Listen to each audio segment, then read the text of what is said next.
Let's talk Ackee. So it's Food Basics, another series where we're going to be talking about cultural foods that we love and enjoy, how we can eat them in healthy proportions. Ackee, common food in Jamaican dishes. We use it in ackee and saltfish specifically. Ackee itself is our national fruit. I'm Jamaican if you didn't know. Ackee actually belongs more to the fat macronutrient group and not so much carbohydrates as most of us would think. Ackee itself contains a high amount of unsaturated fats. That's the fat that we actually want people to eat, stuff like avocado. However, that because it's so high in unsaturated fats, it makes it more calorie dense. That can be a good thing only if we're eating it in the right proportions or right amounts. If you are going to have a much larger portion of ackee, especially with your saltfish, you might be taking in up to 400, sometimes 500 or 600 calories. Moderate amount, maybe about this much in a plate, might be around 270 to 300 calories, talking about just the ackee itself. Not to mention all the oil and fish and stuff that we add into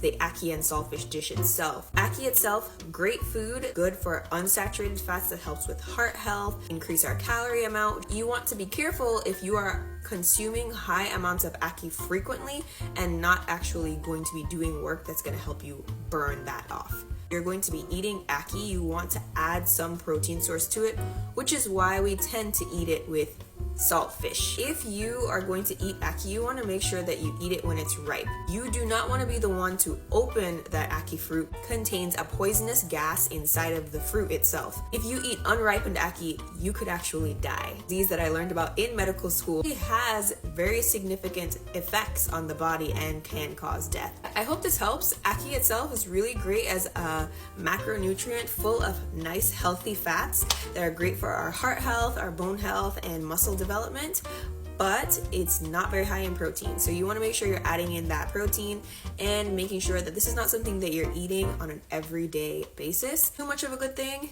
is not a good thing.